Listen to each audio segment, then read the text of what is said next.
Thank you. Thank you. Or can you think of something you can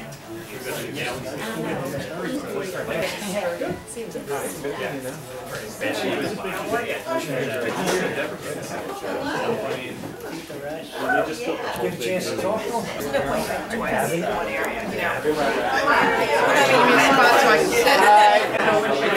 Like Juliet, like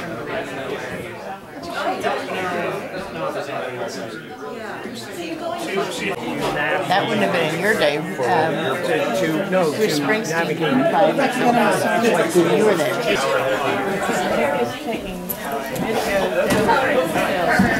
Welcome all of you to Main Point Books and Rob. It has been we've been in business for about 1.5 years, and it's been very exciting to me how many just wonderful local authors they are. And they're starting to come through the store, and we've had some really wonderful evenings of readings, and I'm hoping that you will all give us your email before you go so that you can find out more about what's going on here. I'm happy to say that I read Mort by Rob, and it was a good source of dinner conversation at my table for days, because amongst the issues were like, do you really think our house pet is miserable, or would he rise against us, or is he really leading the perfect life and we all want to come back as him? But it did have some very entertaining conversations, and I really enjoyed reading the book, so I hope that all of you have had the chance or will have the chance to read it, and I'm very excited to read it tonight. Thank you. Thank you. Nick, I'm so glad you brought the camera to film all this. Glad you're here. All right. Thank you so much for coming. This is incredibly, I'm just very grateful and honored, and it's great to see people I haven't seen in a long time, and I really appreciate it. Those of you who have known me for a while know that I've been at this for a while. You've probably had to sit and listen to me complain about it a little bit. This is actually my 4th novel, so that's how long it takes. 4th novel over the last like 15 years. So this is how long it can take sometimes. Don't do what I did. Do something else with your life. But yeah, it's been a long time, and I did try to come up with a way to thank some of the people who have supported me over the years. I just ran into one of the people who read one of the terrible YA books I read and never was able to publish, probably thankfully, a long time ago. I made sure to thank him in the book and other people, and so I can't say enough to say how grateful I am. I appreciate it. Okay, who has never been to one of these before? If you don't mind. Yeah, so it's a weird thing where they let a writer come up and talk about his work and then read from it and then answer questions. I don't really understand who came up with it, but this is what we're doing, and I got like 6 more of these, and I get to practice on you, so that's great. And so for those of you who don't know what the book is about, it's about a war between animals and humans. And the war is instigated by a race of intelligent ants. And the ants are led by this queen who has a bone to pick with humanity. And part of the war effort involves injecting the water supply with this hormone that makes the animals, the surface animals, become intelligent. They can walk, they can talk, they can carry firearms, and they rise up and kill the humans. And in the midst of all this, there's a cat who loses his friend, who's a dog named Sheba, and in the aftermath of the war, many years later, he gets a mysterious message saying that Sheba is still alive. And he goes on this mission, this journey to go find her. So in some ways, it's sort of like the usual quest story that you'll find in a lot of science fiction books. So I was thinking about what to read tonight, and I thought about having this really sweet scene where the cat and the dog are meeting each other and they're cuddling in the dark and it's really sweet and whatever. But instead, we're going to read about the ants killing people, because that's way more fun. And so just to give you a background here too, so the queen ant is named Hymenoptera, and the thing that's interesting about her is that she's able to collect all of the memories of every single ant that's ever lived. So every ant that's ever lived, every ant that's ever been killed by a human, she has all their memories stored in her brain, and it's making her a little cuckoo. So I timed this out. It's about 9 minutes. So if you start to get bored, you could say to yourself, I only have 8.5 minutes to go. Right? Okay, so, and yeah, there's a big battle going on above, and she's in her lair right now, and That's where we are right now. Okay. A procession of oversized workers carried in their jaws the swollen, nearly transparent larvae of the alpha soldiers, the ones bred to be larger than a human. They could snap a man in half, tip over a tank, endure countless projectiles from the humans' guns and cannons. After these super soldiers hatched, the queen carried out her ancient task of holding each one, touching antenna with it, and imparting some, but of course not all, of her immense knowledge, enough for them to fulfill their duty. They could not handle much more than that.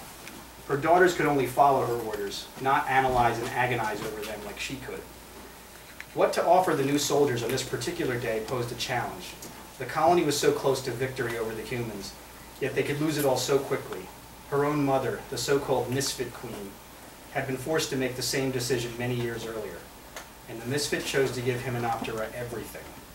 It was both the source of Hymenoptera's greatness and the root of her misery. While she hated this gift, the colony would have failed and the humans would have won long ago had she not accepted it. The queen delivered to each of the alphas that day a summary of the war and the colony's history, going back to her grandmother, the Lost Queen, the one whose failure had triggered the conflict with humanity. That foolish monarch had ruled thousands of years earlier. Unchallenged, controlling vast stretches of the earth and its underground, the Lost Queen thought herself the planet's rightful ruler. Hers was the species best suited for leadership, unhindered by sentimentality, fear, or a misguided belief that this world had been created solely for them. While the misfit was still in the larval stage, the Lost Queen was learning far too late that the colony was losing out to the humans, ceding land, food, water, and dominion over the other creatures. And while the Lost Queen tarried, unable to comprehend the danger surrounding her, an army of men swept over the land to attack the anthills that had risen up in defiance of one of their cities.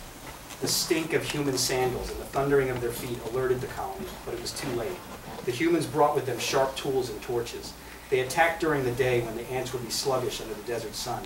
Millions were ordered to their deaths in defense of the colony. Entire bloodlines were lost.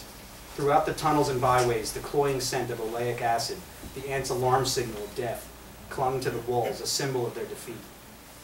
Though the ants had been attacked before, there had been a harmony to things. Both they and their enemies knew that wiping out the other would not be wise in the long run. Equilibrium was needed. But this assault from the humans was something different. The sandaled men intended to murder every last one of the ants, not to merely set a boundary between their worlds. The Lost Queen knew that she was facing a race of evil gods. These creatures killed for pleasure, yet regarded only their own suffering as significant. Such a species could not be reasoned with. They could be shown no mercy. And so, faced with the onslaught, the Lost Queen's daughters retreated to their catacombs while the humans plowed over their cities. When the earth was quiet again, the Lost Queen ordered the workers to dig their way out. All efforts were redirected. Even breeding and collecting food were put on hold. The existing larvae were triaged, the weaker ones feeding the diggers until they died of exhaustion and were replaced by the next in line. The future would have to wait until the present was resolved. By the time the ants emerged from the dirt, the land around them had become a vast field of crops, seemingly endless in every direction. The Lost Queen's gamble had worked. There was food everywhere. She ordered her daughters to feed so they would simultaneously weaken the human city. In only a few hours, the ants devoured the bulk of the crops. When morning broke, farmers arrived to find that much of their harvest had been destroyed. Before they could react, the ants, emboldened, swarmed the ankles of the men and bit down into the flesh. Many brave ones died in that moment of blissful revenge, crushed by the flailing hands of the panicked humans. One of the farmers was so shocked that he hyperventilated and passed out in the dirt. The other humans retreated to the city wall. The Lost Queen herself mounted the unconscious man's body as her subjects entered the mouth, nostrils, and ears. Thousands of years later, Hymenoptera was still able to access this memory. She could hear the sound of their jaws ripping flesh. She could smell the open capillaries, the scent of iron all the more potent after spending so much time buried in the sterile earth. The man convulsed and then lay still. The Lost Queen sent scouts within the city walls. Inside, they observed the humans lighting a great pyre upon their temple's altar, where they prayed for deliverance from this plague. For several days, while the ants hollowed out the farmer's corpse, the humans sacrificed animals on the fire, hoping to reverse whatever they had done to disappoint their creator. Later, unsatisfied with, or uncertain about, the divine answer they received, the humans began placing live women and children into the flames, all the while whooping and beating their chests like the partially evolved monkeys that they were. To the ants, nothing demonstrated the depravity of these primates more than their blood rituals and the violence and nihilism that came with them. At last, the city gates burst open. Men ventured into the field, carrying buckets filled with oily liquid. They dipped torches into the vessels, lit them on fire, and tossed the flaming orbs into the crops. Now it was the ants' turn to panic. The Lost Queen ordered another attack, confident that she could make an example of some other human, but a well-placed torch cut off the advance. She had underestimated the human capacity for self-destruction. There was no way, she thought, that the humans would destroy what remained of their own food supply in order to avenge the death of one worker or to please some invisible deity. Any doubt she may have had about human cruelty vanished when one of the men, in his zeal to hurl a torch, accidentally spilled the flammable slime onto his tunic and lit himself on fire. Thinking that this was part of whatever curse had befallen them, the other humans shoved the doomed man into the crops. He plunged forward into the hot soil, twisting in agony before dying. The ants crashed into one another while the heat around them grew. Abdomens burst, the victims hopelessly wagging their antennae, searching for some relief or at least new orders. The strong ones tried to climb over the dead to safety, only to have the liquid fire poured upon them. Thousands of chemical sirens rang out. The scent trail leading to safety evaporated. The disoriented ants could smell their own flesh as it cooked inside them. Defeated, with the Lost Queen missing and presumed dead, the surviving ants returned to their catacombs. There was no communication, no reassuring sense from one to another. There was only digging for what seemed like weeks. At last, they reached their old tunnels and regrouped. A team of workers searched the catacombs for eggs. Many of the nurseries had caved in, or their temperatures had fluctuated so much that the eggs were useless. Meanwhile, another team of ants tried to locate survivors who could serve as a temporary queen, for only one of these could mate with a drone and use his collected sperm to fertilize the eggs. After 3 days, the ants came across a chamber of larvae, including a sickly queen who, in the confusion, had mated with a number of drones. The males lay dead beside her, their service to the colony complete. Under normal circumstances, this traitorous queen would have been banished, having collected sperm outside of the annual mating day. Instead, the workers began to transport a number of healthy eggs to the new royal court. Their chemical signal permeated the tunnels, saying, "Clear a path." With the eggs in place, the misfit queen was put to work. Her first task was to use the drone's sperm to breed a clutch of fertile females. Exhausted and near death, the misfit at one point tried to eat one of the eggs brought before her. The workers gently pulled her away and nudged her along until she collapsed, just as the final egg had been fertilized, and the first of the new queens was hatching. As the misfit lay dying, the strongest of the new queens emerged from her molting, rising taller than the others, a formidable leader destined for greatness. The misfit leaned toward her daughter, her replacement, and their antennae touched in the ancient communion of their species.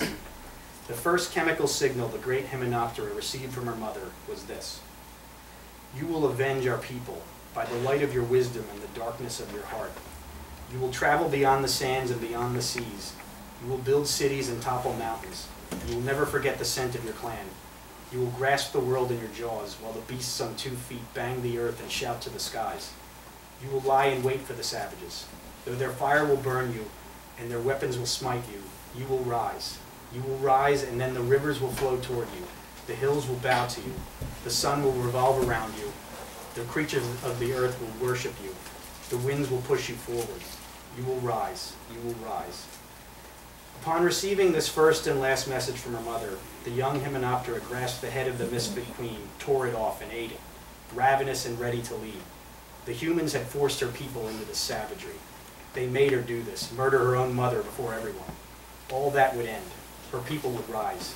There was nowhere to go from here. It's a comedy. Woo! All right, now let's do another cast.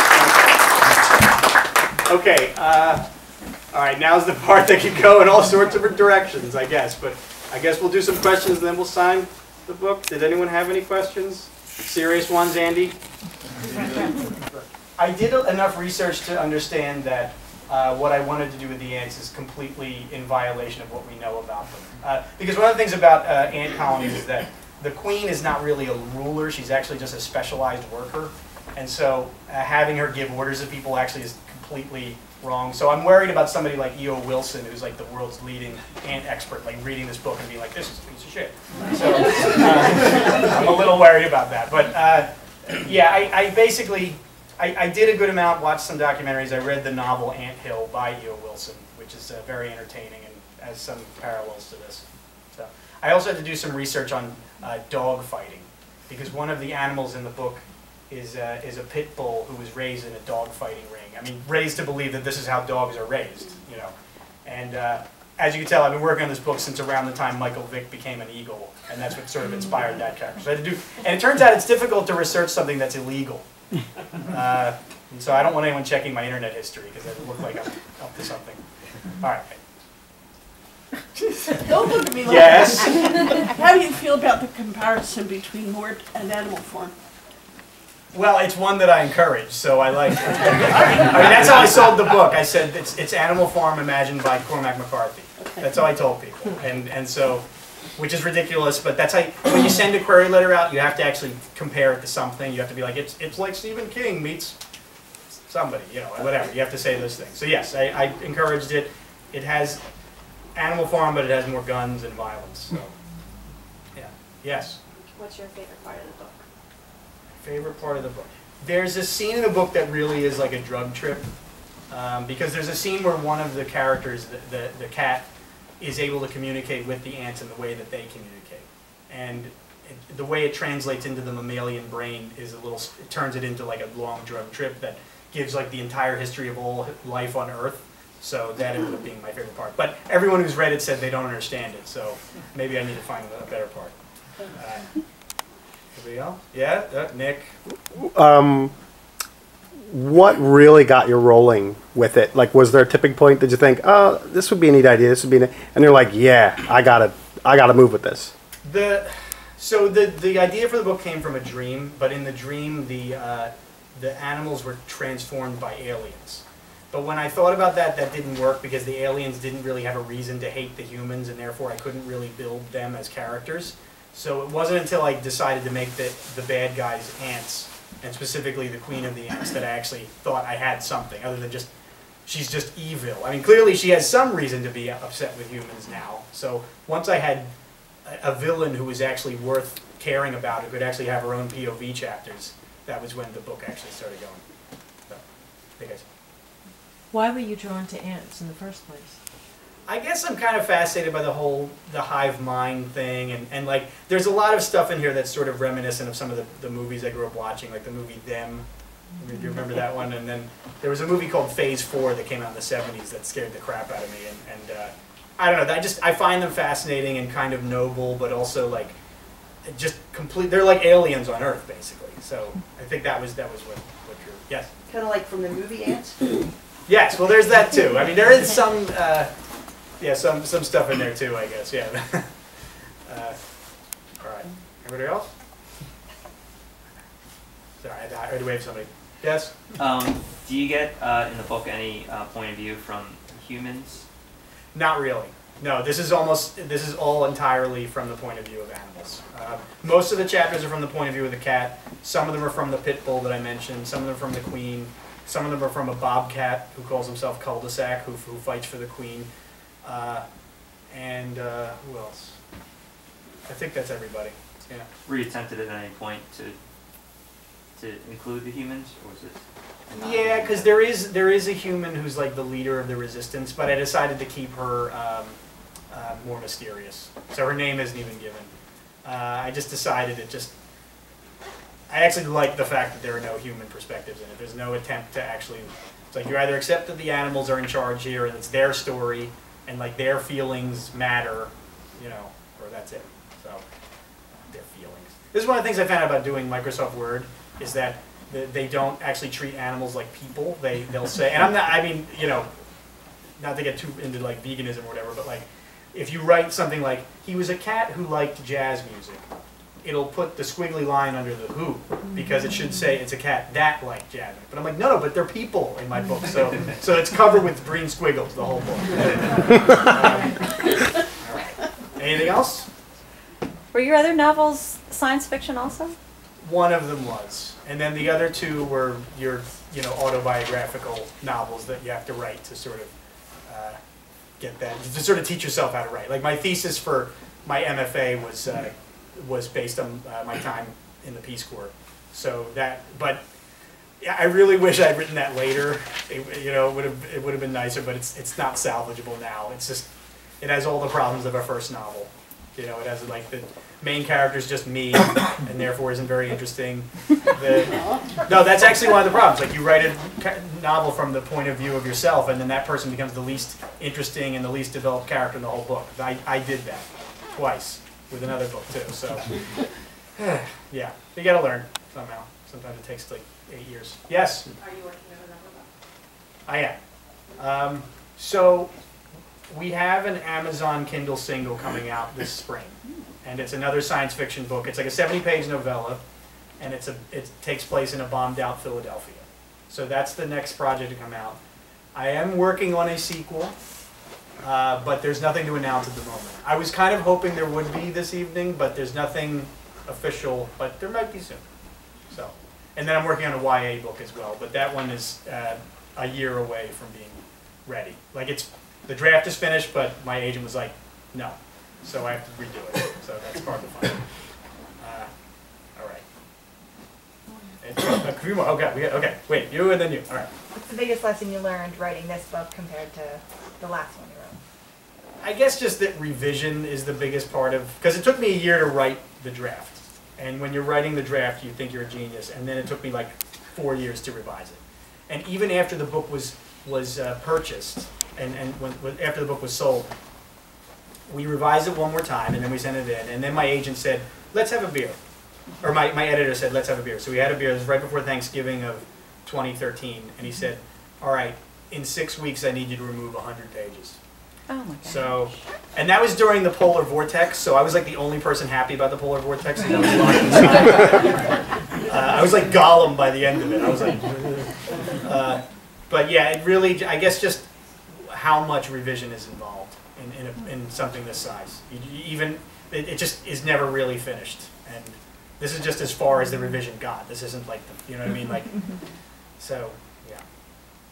And really, with getting my agent said, we're going to revise this twice, and if I don't like the revision, I'm not going to represent you.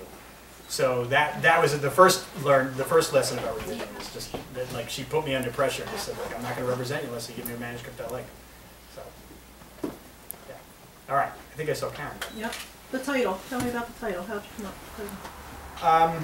So, I understand it's the character's name, but so yeah, when the animals become sentient, they choose a name, and his name actually goes in 2 different directions. That's what the parentheses mean. So he could either just be a regular guy named Mort, M-O-R-T, or he can be M-O-R-T-E, which is sort of like referring to him as like an angel of death, because he's like he specializes in assassinating humans, including Mrs. Fitzpatrick's son. Yes, who's one of his many victims. All right. You were talking about working with the editor, Robin. So, not having any knowledge of what this process is like. So he says you need to remove 100 pages in 6 weeks. Does he just say no, go do it, or like what's the process like working with he or she? Like, did they help you with that? He gave me. He was specific. He was as specific as he could be, but most of the specifics involved like a note at the opening of a chapter saying this chapter could lose 5 pages. He's like, I don't care where, just remove it. There were other points of the manuscript where he actually circled entire passages, like, you already made this point. You know, things like that. I have a bad habit of trying to give everything a backstory, so there was even a scene in the book where Mort has a tripod, and he puts a telescope on it, and he's like looking up into the stars. And I gave a little story about where he got the tripod, and my editor was like, the tripod doesn't need a backstory. He has a tripod. That's it. He's just that kind of guy. But I had this whole thing like, well, he got in a war. He forgot where. Like, he's like, no, that doesn't. So there was a lot of that, you know, because when you first said like you could lose 100 pages, like, you're insane. And then when I started looking at how many times I had done that very thing of like padding the backstory to the point where we don't even know where we are, where in the time period we are, we can't move on with the story. When I realized how often I was doing that, then I realized like, yeah, this, and I ended up losing even more pages. So right before Thanksgiving 2013, the book was 134,000 words, something like 486 pages. When I gave it back to them, it was 370 pages and 97,000 words. So it was a massive cut. And but yeah, that just shows you how much junk I put in it, I guess. I don't know. Yeah. So, all right. Anybody else? Anybody else? Okay. All All right, well, thank you. I appreciate it. That wasn't that bad. All right, I'm going to be signing some books, but if you can wink at me and say you bought it on Amazon, whatever you want to do. I don't know. But we'll be signing books over here. Thank you. To make fun of your name. Remember? Yeah. So that's why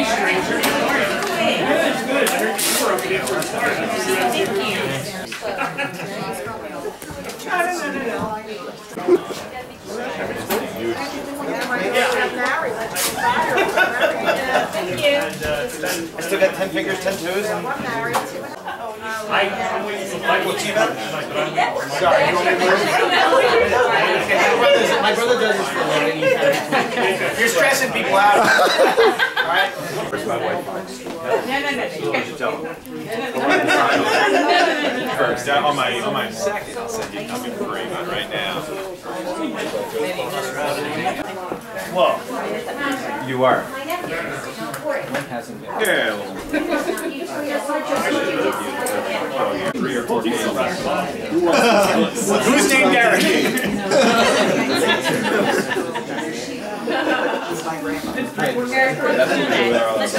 Eric. Eric at Quote Books. Call it that.